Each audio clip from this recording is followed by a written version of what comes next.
je voulais vous dire une petite idée sur Parashat Korach, qui est très très très jolie, et c'est un bon chizouk. Alors c'est vrai que je devais le dire la semaine dernière, parce que chez nous c'est Korach, mais je vais vous le dire maintenant parce que c'est à vous de.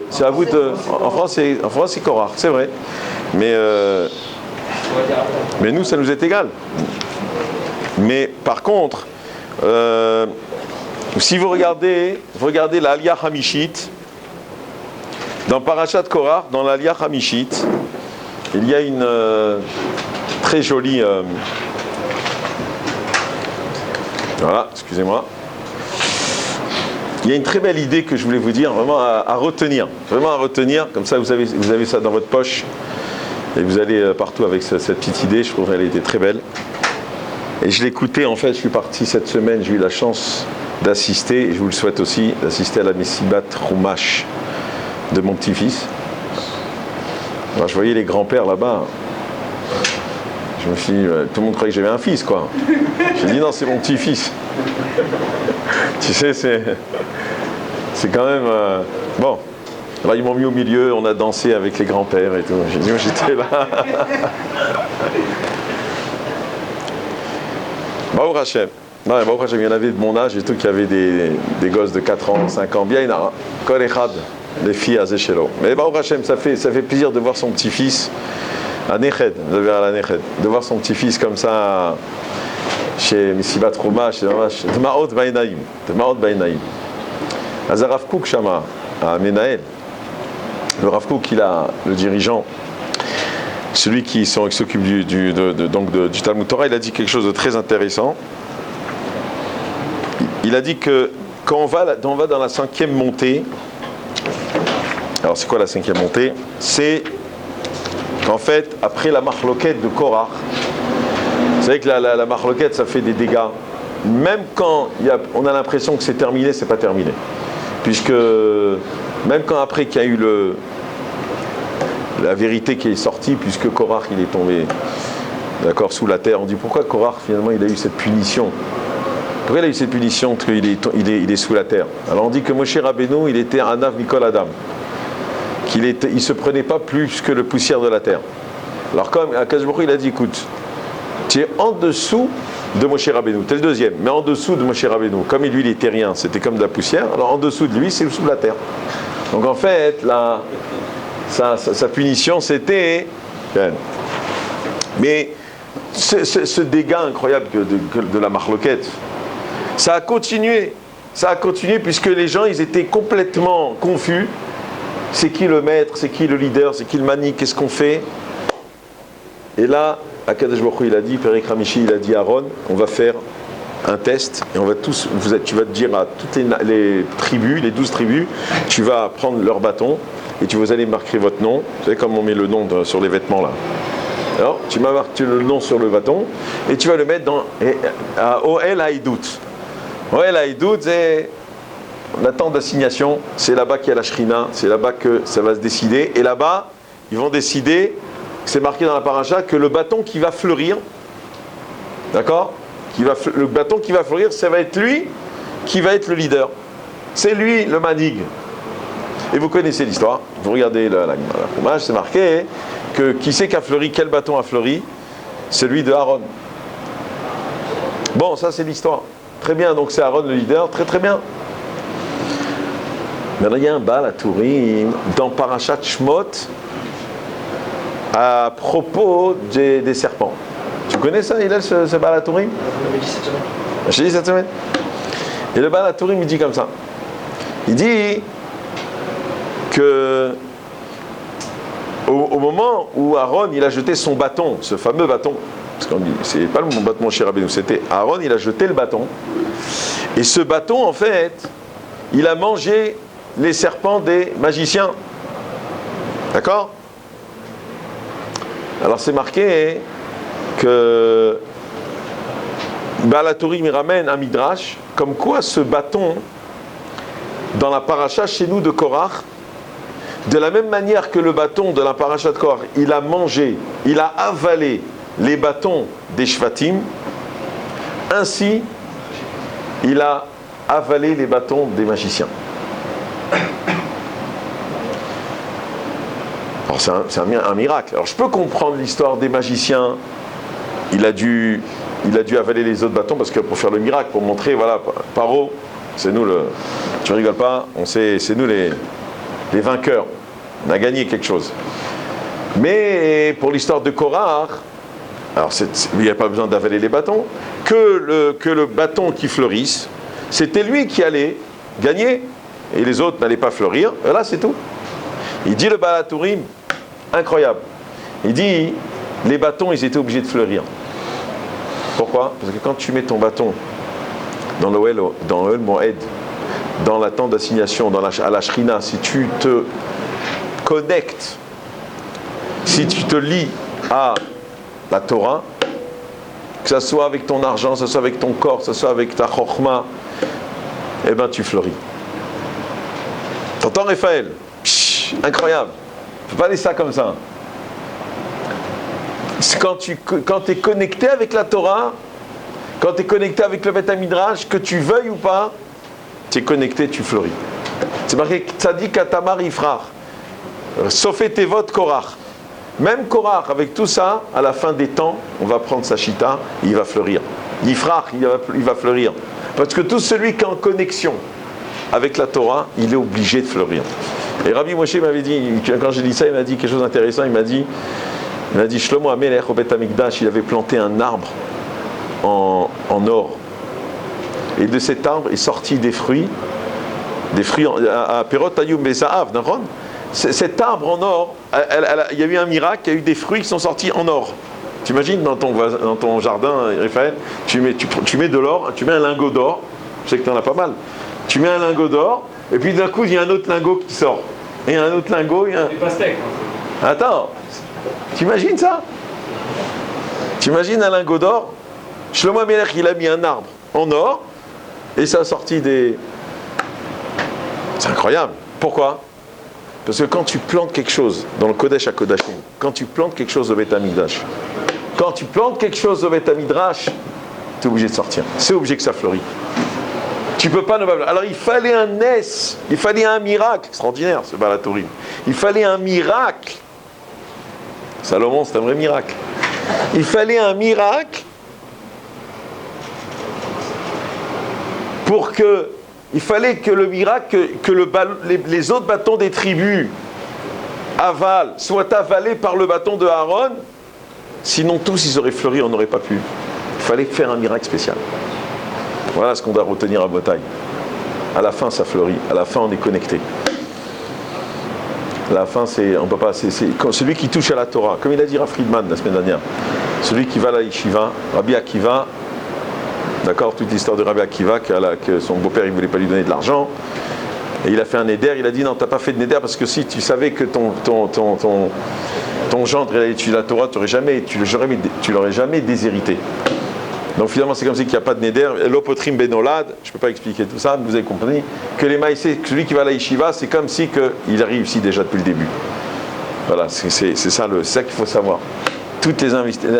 Je connais des gens, il y en a un qui m'a dit une fois.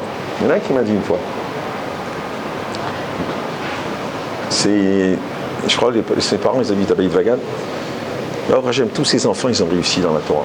Tous ces enfants, ils ont réussi. Moi, j'ai demandé à ce monsieur, je dis, mais bon, qu'est-ce que vous avez fait de spécial pour avoir vraiment une réussite totale comme ça avec vos enfants? Il a dit, moi, quand je suis arrivé à Paris, je n'avais pas d'argent. Voyali Kesef.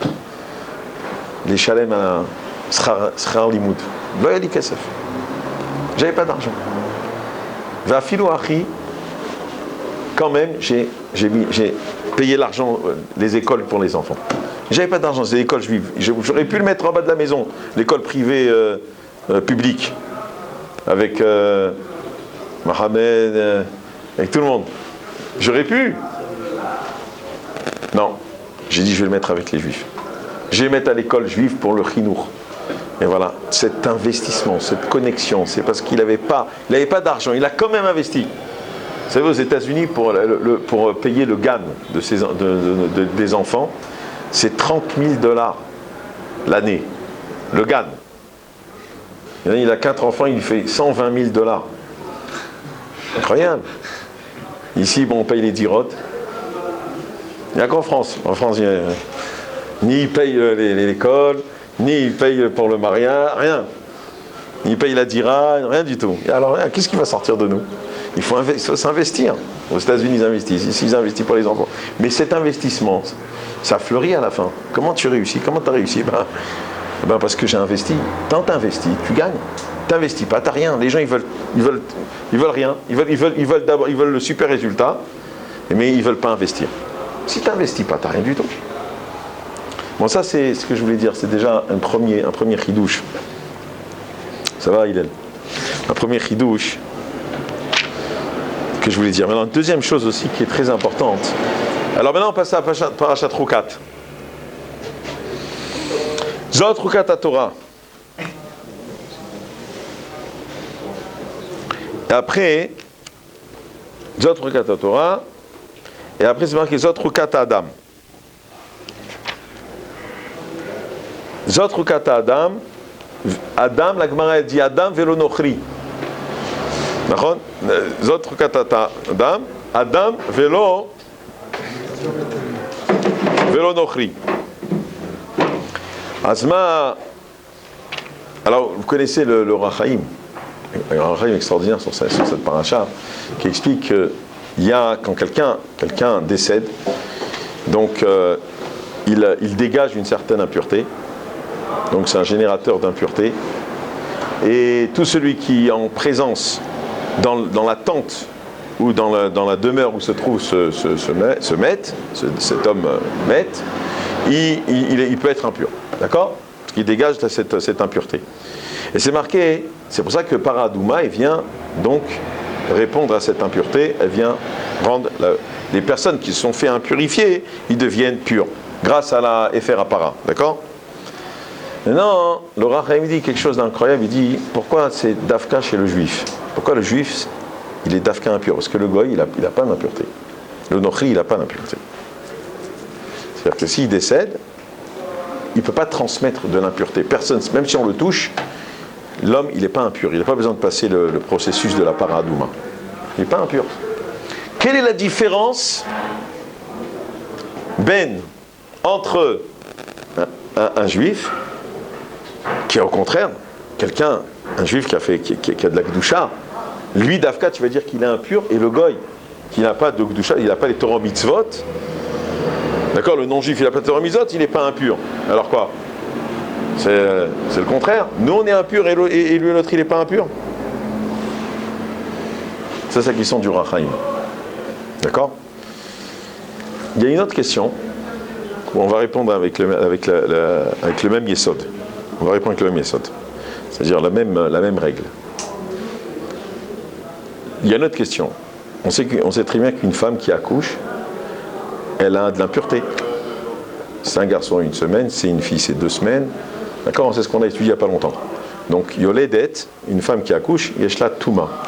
Pourquoi? Au contraire, elle a donné la vie. Et elle a Touma. Là, le contraire, là, c'est le contraire. Parce que là, quelqu'un qui décède. Alors, la mort, tu peux expliquer, bon, peut-être qu'il y a une certaine impureté, mais là, elle a donné la vie, et quand même, elle est impure. Alors, ça se contredit. Là, ça ne va plus, là. C'est une question. Donc, on va comprendre que ce n'est pas une question de mort ou de vie. Déjà, il y a une indication ici. Troisième chose, on va essayer de comprendre, c'est que on sait très bien qu'une nevela, quelqu'un qui a mangé donc une viande qui a été mal tuée, par exemple la shrita n'était pas bonne, donc en fait finalement c'est devenu un cadavre. Et bien ce cadavre-là, on est ouvert on transgresse, si on le mange, sur un lave, simplement. Mais si il y a eu un pigoule, c'est quoi un pigoule? J'explique. Un pigoule, c'est quelqu'un qui a une mauvaise pensée, c'est-à-dire qu'il pensait par exemple à faire une shrita. Au moment où le Kohen il fait la shrita, il pensait qu'il allait par exemple être shochet un certain korban, et finalement c'était un autre korban. Alors c'est un pigoule. Ça veut dire que, d'accord, sa pensée, il a par exemple changé sa pensée. Alors il a créé un pigoule sur ce korban. C'est marqué que celui qui mange ce korban, qui a mal été shochet, d'accord, il sera chayav karet. Donc une punition beaucoup plus grande que simplement un lave négatif. Alors quel est le yesod de tout ça? Quelle est l'explication de tout ça? Et là, la notion elle est comme ça, Rabotai. Écoutez bien, très important. Pour l'histoire de celui qui est décédé et qui laisse une kedusha, il dit justement, et le principe il est comme ça.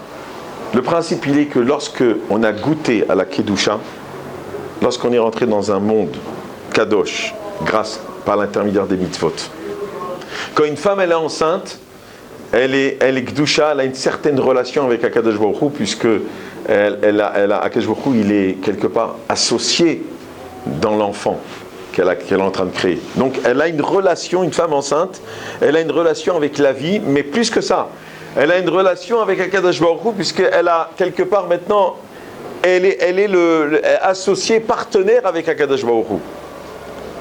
Il y a un partenariat que pendant 9 mois, elle a eu avec Akadosh Baruch Hu. C'est une relation intime qu'elle a eue avec Hachem. Kaviachol, comme si qu'on disait que cette femme, elle est montée de niveau.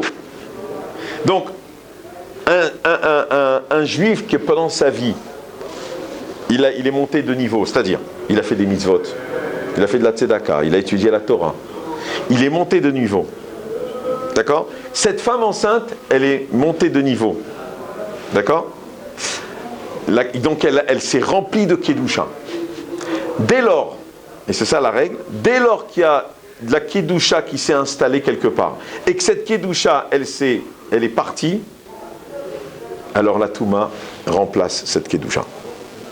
Bon, le Rachaim, il explique, parce que la touma, d'accord, elle va à la place de la kedusha, parce qu'elle a besoin, parce que sa vie, sa vitalité, sa chayout, son énergie, son kiyum, son existence à la Touma ne prend son existence que par la Kedusha.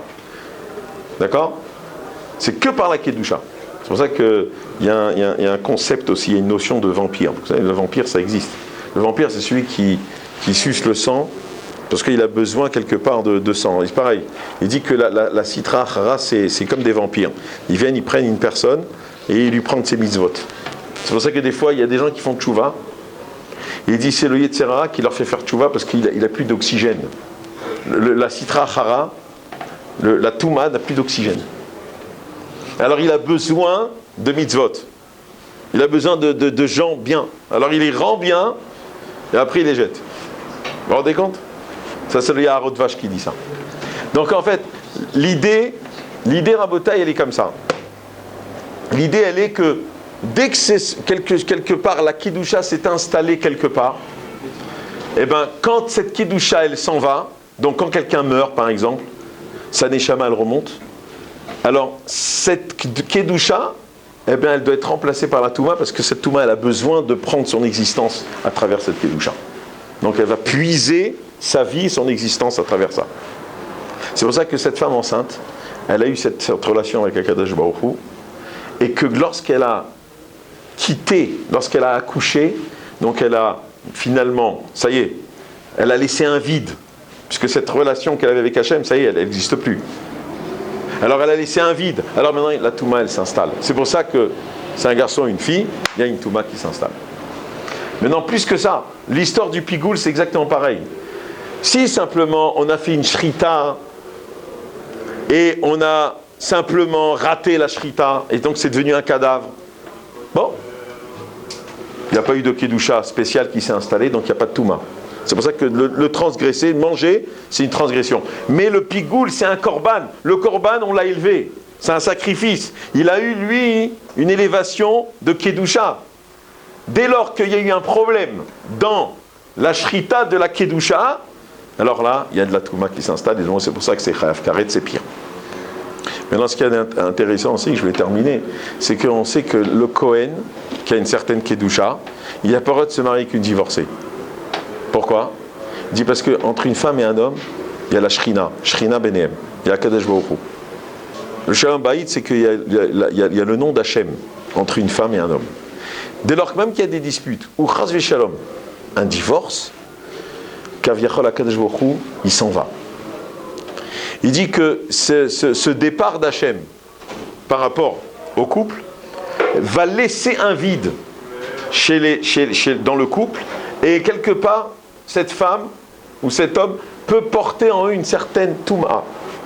C'est pour ça que le Kohen, qui lui porte une kedusha, ne pourra pas se marier avec une divorcée, parce que cette divorcée, en fait, elle porte en elle cette touma, ce vide qu'elle a laissé, parce que quelque part ils ont touché la kedusha, ce couple. La demeure la shrina, lorsqu'on se marie, on amène la shrina à la maison. Pas oublier, c'est le Beth Amikdash. Dès que le Beth Amikdash il s'en va, il y a la touma. C'est bon, on va lire bientôt la Chazon, le Haftara de Chazon. C'est marqué que il est parti, le tzaddik, il est parti de la ville, alors le Beth Amikdash a été détruit. Dès que le tzaddik il s'en va, Pana Ziva, Pana Adara, il n'y a plus la, et donc il y a la touma qui s'installe. Dès qu'il y a le vide dans la kedusha, il y a la touma. C'est comme ça. Zot Rukat Torah. Voilà la loi de la Torah. Ouais, c'est d'Afka, un homme doit se faire purifier parce que lui, il a touché à la kedusha.